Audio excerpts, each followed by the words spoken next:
Thanks for tuning in to the Drive On podcast, where we are focused on giving hope and strength to the entire military community. Whether you're a veteran, active duty, guard, reserve, or a family member, this podcast will share inspirational stories and resources that are useful to you. I'm your host, Scott DeLucio, and now let's get on with the show. Hey everybody, welcome back to the Drive On podcast. Today, my guest is Alecia Aguilar. Alecia is a Navy veteran who, while serving, discovered how exercise helped her to manage her stress and anxiety. She also created the Awearness Athletics brand, and she's here today to talk about her fitness journey and how it helped her overall physical and mental health through that whole process. So welcome to the show. I'm glad to have you on. Thank you. I appreciate it. I'm glad to be here. Yeah, absolutely. So for the listeners out there who might not be familiar with you and your journey, why don't you tell us a little bit about your background? Okay, yeah. So I am originally from Nebraska. I served about 7 years in the Navy. And I was actually stationed in Norfolk, Virginia for 5 years and San Diego, California for 2 years. My job was aviation maintenance administration. So I did administrative work for search and rescue helos, and I worked with the E-2D Hawkeyes. And there was a lot of various different jobs in between, but majority of it was administrative work. So I recently just separated from the Navy August 2021. So I'm kind of like the whole veteran process is all flowing now. In the whole transition process, what do I do with myself now? All that kind of stuff is probably going on with you right at this point. Yeah, I jumped straight into school, and then I did a contractor job for a little bit prior to moving back to Nebraska. So that's where I am now, back home living with my parents, because I was like, man, I'm so homesick for so long. I should probably spend some more time with them. Yeah, it's funny when you go away, whether it's on a deployment or just serving in different places around the country, around the world, even where you're away from home for so long, you start to miss some of those comforts that you grew up with and all the things that you're just used to having around you. And the small grass, because there was no grass in San Diego, right. And wind. It's just the weirdest things. It's so funny. Yeah, there's those little tiny things that you don't even recognize while you're there. But when you don't have them, I feel like I'm lost now. I need that thing to ground me back to where I came from. Yeah. Yeah. Totally I felt the same way. Even on deployment, there would be certain foods or whatever that our family would have on certain holidays, like Easter or whatever. And you go into the chow hall in Afghanistan and it's like, oh, this is not it. And you try to make do with what you have, but it's never quite the same. So that's funny. So yeah, let's go back and talk a little bit about your fitness journey and talk about what led you up to getting into this, discovering fitness as a way to cope with your mental health and stress and anxiety of things that were going on in your life. Yeah, pretty much when I first got in, or even prior to getting in, I never worked out at all. I never used to run. I wasn't into fitness at all. I barely passed the fitness portion in high school. And then I actually was barely able to get in because of my weight. So I had to do measurements and things. Mm-hmm. So it really wasn't a problem with me because I was still comfortable with my body. But as I began my career, it was pretty quickly that I gained responsibility as far as administrative work or jobs. The more you learn, the more people like to, oh, okay, can you do this? Can you do this? So it was I was doing a lot of different things and I was doing well, but my stress increased very quickly throughout my career. So this is, I would say, maybe 2 years after I've been in, I had all that responsibility. And there was a day I just noticed that I was really stressed out to the point where I didn't know what else to do. I literally went outside and I was like, I'm going to run a mile because I can't get this shaky feeling, scary anxiety out of my body. So I ran a mile and it was cool because I didn't care about the pace. I didn't care about what I looked like. The only thing I was focusing on was putting one foot after another. And then, so after that mile, Like I just stopped and I just looked around. I'm like, wow, I feel actually better physically and mentally. And so I ended up making a routine of running a mile like the day after, and the day after I ran a little bit more. And this actually progressed into basically my fitness career. This was my journey where I found out I do love running and I can do other workouts. So I started like kickboxing. I got back into lifting. I went to workout classes. And someone who has social anxiety, like I actually joined a run club, which was scary at first, but it was like so like uplifting. And that's how I fell in love with fitness, because I just felt that overall relief no matter what I did. And I wasn't thinking about what kind of things I need to get done at work, like who is stressing me out. We have a big day tomorrow. I was only focusing on what was the task at hand, which was focusing on my physical health and my mental health. Yeah, and I like how you said in the beginning you're just focusing on one foot after the other, and you're Yep. just like you were that focused on that little that little bit. At that point, you can't be focused on, okay, we have this big thing going on tomorrow at work, or next week is going to be a rough week or whatever. You're focused on literally left foot, right foot, left foot, right foot, going through the motion of actually uh, completing that run. I know when I first did a half marathon a few years ago, I was thinking to myself, how in the heck am I going to get through this? I've never run this far before. How am I going to do this? And so I thought to myself, okay, I've run a mile before and I could do that no problem. I can run a mile. So I focused on just running to that next mile checkpoint. Like, okay, I'm going to start. Now I'm just going to run. I happen to run a mile 13 times, but I'm just Yeah. focusing on running that 1 mile. And that's how I was able to mentally complete that, because I think my body could do it. My legs were strong enough, my lungs, my cardio, all that stuff was strong enough. I just mentally think I was psyching myself out because it was a bigger distance than I'd ever done before, right? Wow. That's an And awesome so, tactic. Yeah. yeah, so it seems similar to what you were talking about, where you're just focused on that one step at a time. And then as you progress, you focus on little bigger chunks of it at a time. And then eventually you get to the point where it's just so routine, and you created a habit out of this where you're going running on a regular basis. It just seemed like just a normal thing to do, right? Yeah. And yeah, I like how you said created a habit, because as far as going, I would say it did progress, but I was basically not working out at all and then getting into a lot of stuff within a short time frame, as far as Mhm. like a few years. My biggest fear, especially with fitness, was basically when you set a goal for yourself, as far as I'm really going to start like this January 1st, like I'm getting back in the gym.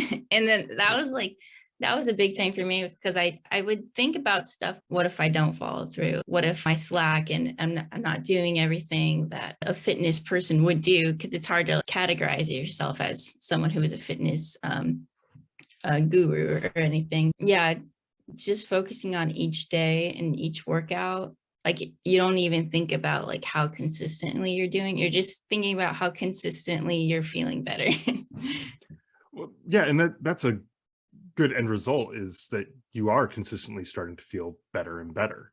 Mhm. But before you joined the military, were you dealing with a lot of like stress or anxiety? Did you have similar kind of issues before you even joined the military, or was this something that kind of just got piled on as the more responsibilities were handed? I had social anxiety. I have a twin sister, so it's kind of funny. Like when you grow up with a twin that you're close to, the characteristics split.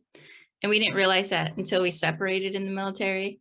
So like growing up, she would always be the one to talk and make friends and all that. And then when we split, I kind of got to my first command. I'm like, oh man, I have to make my own friends now. This is crazy. But I mean, definitely like general anxiety and social anxiety, but it progressed a lot. Like I don't know if I would say I'm a perfectionist, but my dad was pretty strict growing up too. Mhm. So it's kind of brought that mindset into my job. Like I want to do good and I don't want to get yelled at. But Right. yeah, yeah, I took the integrity. That's probably the main thing that I took into my job. And even though it's paperwork for a lot of things, like as far as the departments I work in, there's some things like if you type a number wrong, like you could kill somebody. And I put a lot of weight on that. Yeah, that definitely like progressed in combination of general anxiety, what I had before, and then just the ramped up responsibility.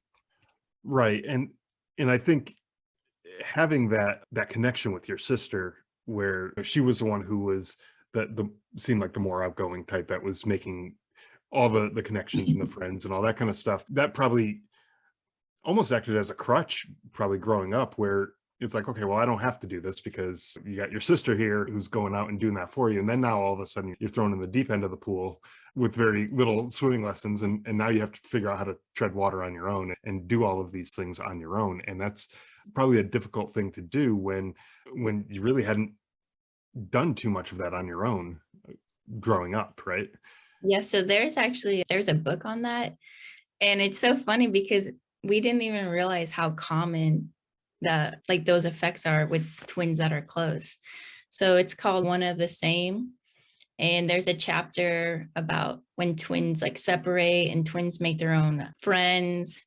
And they're like, their parents are like, your friends, or you both have the same friends growing up in high school. So Yeah. we're like, oh, okay. And then definitely it helped a lot joining a community as far as the military, because everybody's, looking out for you and you work closely with people. So I took that to heart, being able to work closely with people, because I just, as a twin, like I love being around people. And so it was good to have like that support in that way. Right. Yeah. And it's definitely interesting. I've known several sets of twins throughout my life, but my father's actually a twin, and it actually gave me a little worry when I started having kids. Like, okay, are we having twins now too? Are we in for a two for one special here? They're so cool. Yeah, but it is true that their personalities are, they kind of feed off of each other, and they work together almost like one unit. Like they just kind of come together and work together. Actually, our family just got a couple puppies from the same litter, Mm, and I call them yin and yang because they're like two different personalities. One is really hyped up and anxious, or not anxious, energetic, and the other yeah. one is chill and relaxed. And they just, I don't know, they're two different creatures. It's almost like, how could they come from the same parents or whatever? It's like they're just two different, But it's interesting just to see that those differences. Did you try anything else to help relieve your stress and anxiety before you fell into this physical fitness routine that you got yourself into? Well, actually, I think joining as a 19-year-old, and I was raised with 5 kids. As far as food, like I kind of just ate whatever was available from my parents. Like I had my mom's house and my dad's house, which my mom's house was like a little bit healthier, but my dad's like feeding like 5 kids. So whatever's there, you're gonna eat it. But Right. I mean, obviously I was fed, but I wasn't learning about what I was eating. It was kind of like make a lot of food because we have a lot of people. And then when I joined, basically my first position was washing aircraft and like being like a cleanup cruise. So I hung out with a lot of guys my age, and our routine was like bowling and like Chipotle and burritos and going out to eat. And so again, I still wasn't learning about food. I was just going with the flow. And then it was around that time where I was learning or trying to learn about fitness or nutrition. And then I just knew my body. Like every day I would wake up, I'm like, I'm just really tired. Right. And I'm like, what is going on? And then so I'm like, oh, I heard that if you drink, I don't know, take a certain vitamin or drink a certain water or eat a certain fruit, like it has nutritional benefits. And then I'm like, okay. And then I would do one of the same, and I'm like, I would pretty much feel the same. And then the more I looked into it, as far as like YouTube and like people saying feedback, like you have to put everything together to make it make sense as far as nutrition. But there was just like one day it clicked, and I was just like, oh, I'm going to have to put all of this together in order for all this like nutrition stuff to work and make me feel. But it was crazy. Like, as far as like not knowing anything nutrition, barely worked out prior to the Navy. And then I started that fitness journey. I was like doing my vitamins, making sure I had protein and all this. And there was a day I was running and I literally felt like I was floating. Like my body was like in high mode. Like I was sprinting. I'm like, normally if I'm sprinting, like I would be tired by now, but I just felt so fueled. And then I actually became a fitness leader in my command. So I would try to tell people, I'm like, food is fuel. Like your diet is what you eat. Like you don't have to like, I was like, the main thing was knowing what is in the food that you eat. Cause I obviously had no idea Right. about what I was eating. And that's still something you still have to research like every day in America. But yeah, nutrition, it helped along the way, but it took a long time to click. As far as other stress reliefs, my twin did live there. So yeah, I would reach out to family a lot or try to spend time with her. I think being in when you're stressed out, you think, okay, if I was home, I wouldn't be stressed out or anything.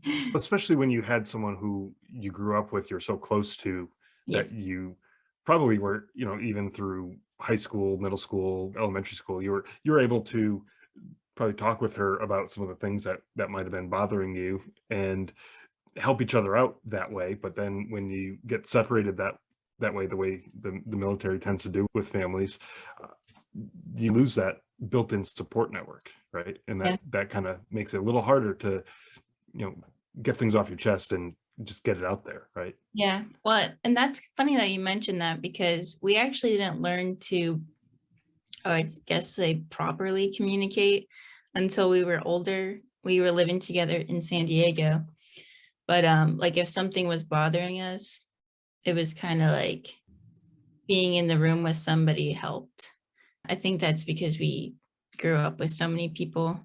So it's like if I'm frustrated about something, like maybe spending time with somebody will calm me down and take my minds off things. But yeah, now we can definitely say to each other, this really bothered me, or this happened today, and I feel sad or happy about all these things. So that Right. definitely helps a lot and was something I learned along the way. Yeah, communication is huge with any kind of relationship, whether it's a sibling or a spouse or just people that you work with or whoever. You can solve a whole lot of problems just by talking about things Yeah.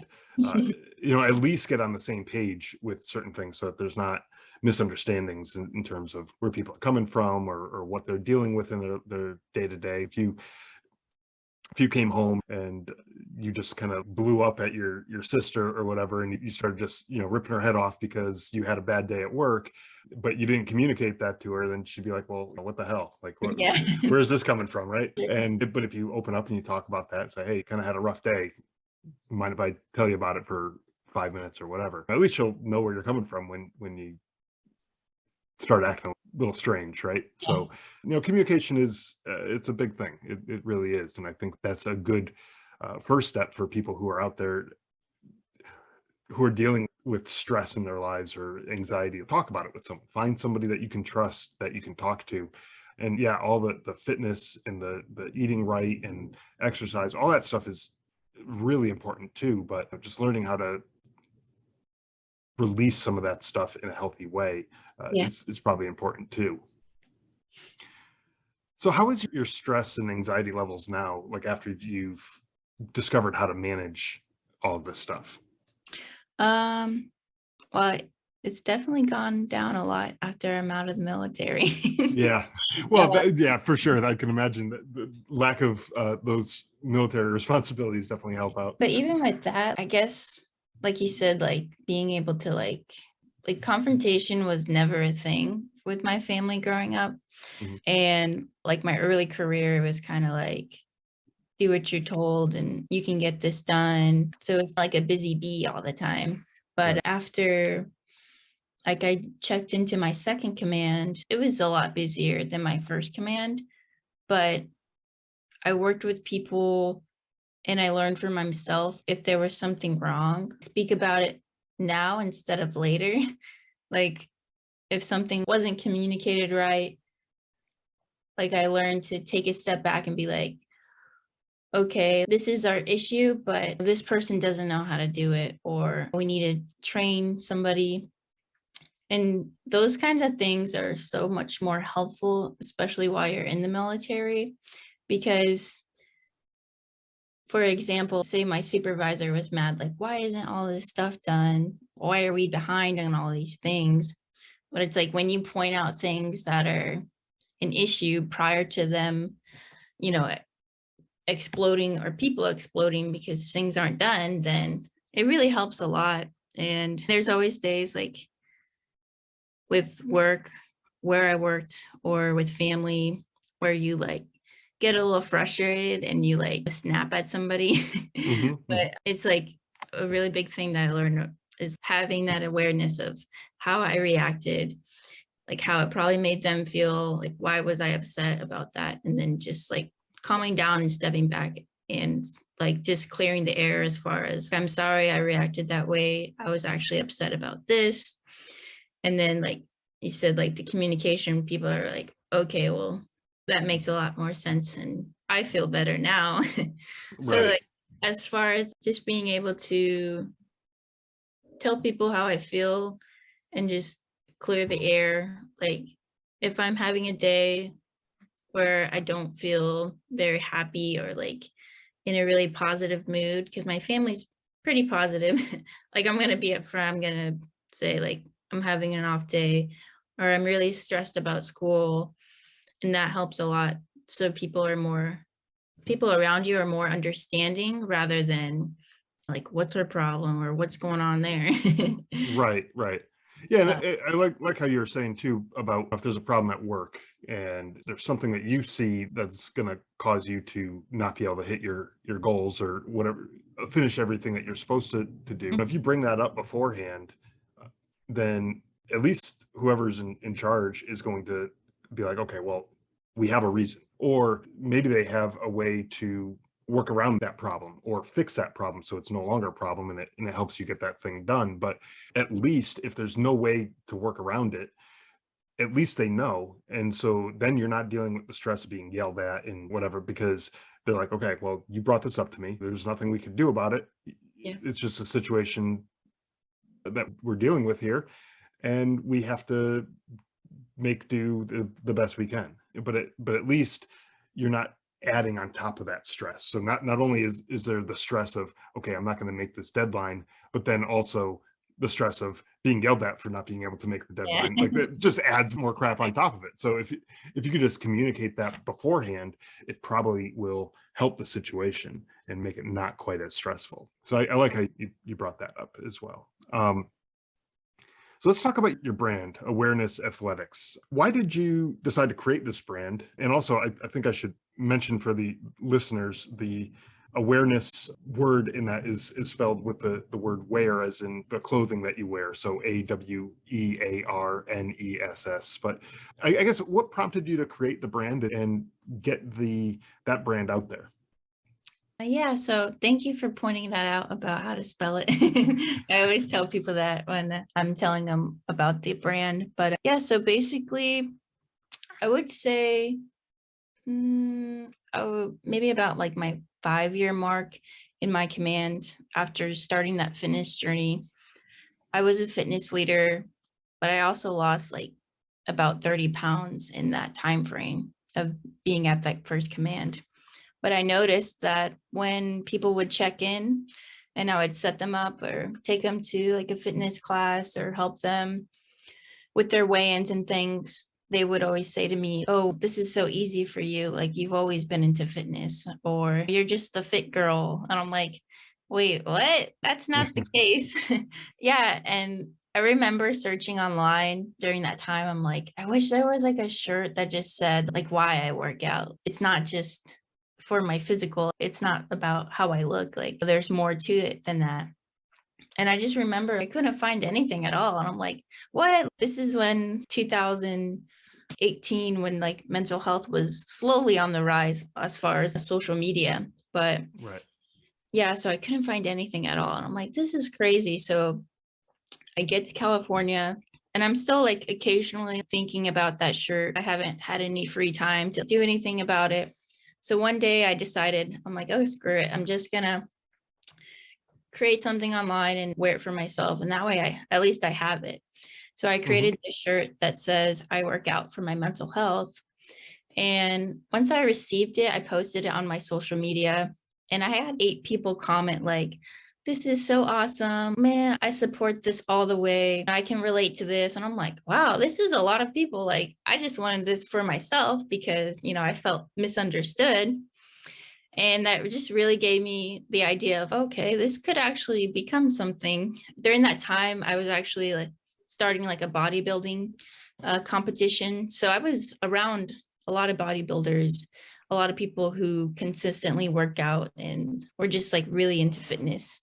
But as far as California, you see these women wear, the cute trending leggings and the bras and everything's cute. And I'm like, yeah, they look awesome. But I'm like, but what if I could create something that just brings a little bit more than just of how you look? Like, how come, I appreciated my t-shirt, but I'm like, why do I have to wear this boy t-shirt to represent that I work out for my mental health?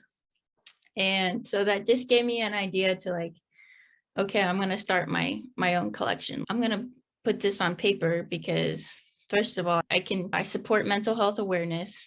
Obviously, people are supportive of interpreting physical health with mental health, and like overall, there's nothing bad can come out of it. uh, Right. and so I started on the collection, I would say June of 2021. And we are hopefully launching our first collection of high adjust high support adjustable sports bra and matching leggings towards the end of the year. So like maybe November. I've really been putting in a lot of thought of how supportive the sports bra is, mainly because there's a lot of mothers out there that want to get into fitness but don't have the proper support as far as like fitness wear. Yes, like the fitness wear industry as far as like fashion is so much money. This is a huge industry. But I'm like, okay, but I have my own thing. I have what's trending, put it all together and support anybody who wants the gear or who wants to support mental health. Yeah, it seems like the t-shirt was a that spark. It was a good start, Yeah. right? But like you said, it's a t-shirt and it's not the most stylish thing that's out there. It may not be for everyone. It's good for what it is. It gets a message across, but you also have people who want to dress a little more stylish and they want to have different options out there. So it makes sense that the transition is now into fitness, clothing, the sports bras and all that kind of stuff that goes along with it. It just makes sense because the physical fitness was a huge part of your journey and likely is for many other people. I can't imagine that you're the only one who started running and saw the improvement in your mental health as well as your physical health. It just makes sense. And I applaud you for what you're doing to not only for your own personal health, your physical and mental health, but also for raising awareness of the mental health issues that people may have. And one of the reasons that I wanted to have you on this show was because the people who listen to this show oftentimes are struggling in silence. They have their own issues that they're dealing with. That could be mental health, that could be physical health, they could be dealing with any number of different things, and they just don't know how to deal with it. And sometimes hearing stories like yours, where someone says, you know what, I need to take control of this and I need to do something. And you did something, and all of a sudden, boom, you see that it's working. Maybe it wasn't 100% dialed in to exactly mental and physical health right off the bat, but you continue to work at it. And I think it's that resilience, that not giving up attitude, that is important, that people understand that a lot of this stuff is going to take some work. It's going to take some time. And if you put the effort in, you'll see the results eventually. But if you just try something once and say, "Ah, well, this is too hard. It was too hard for me to run that mile. I'm not going to do it again." Well, then you're probably not going to see the results. But if you keep at it and you stick with it, you'll start to see those results, and your stress and your anxiety and other issues that you might be facing will start to get better, right? Yeah. And yeah, thank you for that. I'm glad you said as far as so the name for awareness actually, so I wouldn't have been able to progress as far as anxiety and stress if I didn't have that self-awareness of like how I was reacting or how I was taking control of my actions as far as physical and mental work, because you're right, it does take work. And so during my deployment in 2018, I was on the ship and one of the carriers, so there was like 5,000 people. But I mean, you're around a lot of people and you spend a lot of close time with people.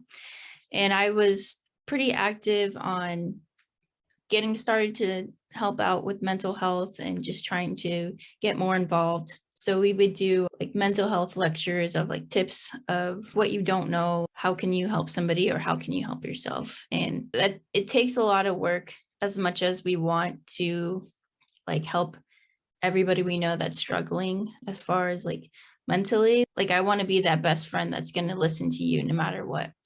But also like during that time and during the past few years, I realized like the main way like I notice how I can help people is be the example. And that was also the fuel like of not giving up, because I would go to work and I would tell people like, oh, I just ran 4 miles. And it was funny, there was this story where I was like, I don't think I ran 4 miles. It was either in a while, but we were running and we were almost there. And I was by myself and I think my shoe got untied or whatever. And then all this stuff was happening. And then I tripped and I fell and I was just like, ah, and then I just looked up and I was like, okay, I'm going to go. I'm going to do this. I'm going to finish this. And I would just like being able to go to work and tell people like how good you feel about yourself when you're able to accomplish like a goal for yourself. It's not just what you do for your job or what you do for somebody else. It's having those small goals that you can accomplish. And it makes you feel better. I just feel so grateful that I can be that spark in somebody else's eye. Like I can be that click for them to, oh, I have to do this. I have to put in the work. Nobody else can do this for me. And so yeah, that was part of the reason of why we chose Awearness Athletics, and also like mental health awareness. And then like the goal is that when people wear our merchandise, they're thinking about, or they're like somebody comes up to you like, oh, what is Awearness Athletics? It's a brand about mental health awareness, and being able to start that conversation about mental health and break that stigma. Yeah, and what you're talking about as far as being that example for other people, that they look up to you, they are watching what you're doing and seeing how you're progressing, and not wanting to be that person who lets them down by just slacking off on your own exercise and physical fitness. If you start doing that, then they'll say, okay, well, maybe it's not all that important, and maybe she isn't as much of an expert as we might have thought she was, right? And you don't want to lose that. And I think that the lead by example philosophy, where it's like, okay, I'm doing this for my physical, my mental health. This is my example that I'm showing to all of you, whoever these people happen to be. And there may have even been people who you didn't even know, who saw you out there every day running or at the gym exercising, whatever it was that you're doing, fitness class, whatever. They may have seen you there and was like, you know what, this person is dedicated. And you may not have even known that person, but they may have known you just by observing, not in a creepy way, just happen to see you there, right? But that is a way that you impacted somebody's life and helped push them to become better versions of themselves as well. And sometimes your story is a spark that that helps start someone else with their story and their journey. Really, I do appreciate that, not only that you came on this show, but that you're doing all that you're doing to help raise awareness for mental health, for all the things that you're working on. I really do appreciate all that you do. Where can people go to find out more about you, your journey, and Awearness Athletics? So we have our website, which is awearnessathletics.com. And when you go there, you can subscribe to our emails. So those emails are going to have mental health tips. They're going to have the launch date updates.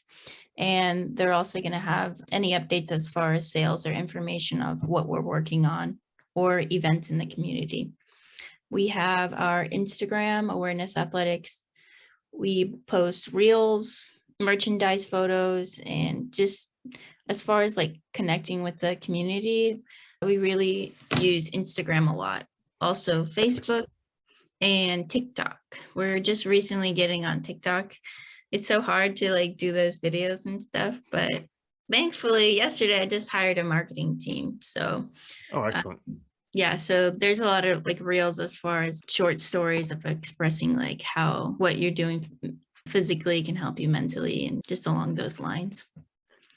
Well, that's awesome. I'm going to have links to all of this in the show notes for anyone who wants to get in touch or to find out more about the brand.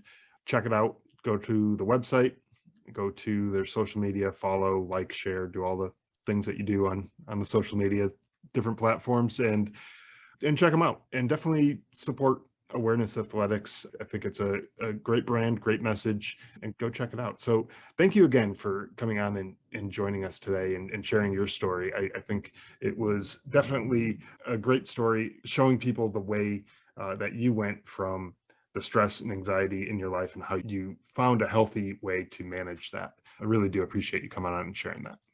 Thank you so much. I appreciate your time, and I'm really happy and blessed that I was able to show up today. Thanks again. Thanks for listening to the Drive On Podcast. If you want to check out more episodes or learn more about the show, you can visit our website, driveonpodcast.com. We're also on Instagram, Facebook, Twitter, LinkedIn, and YouTube at Drive On Podcast.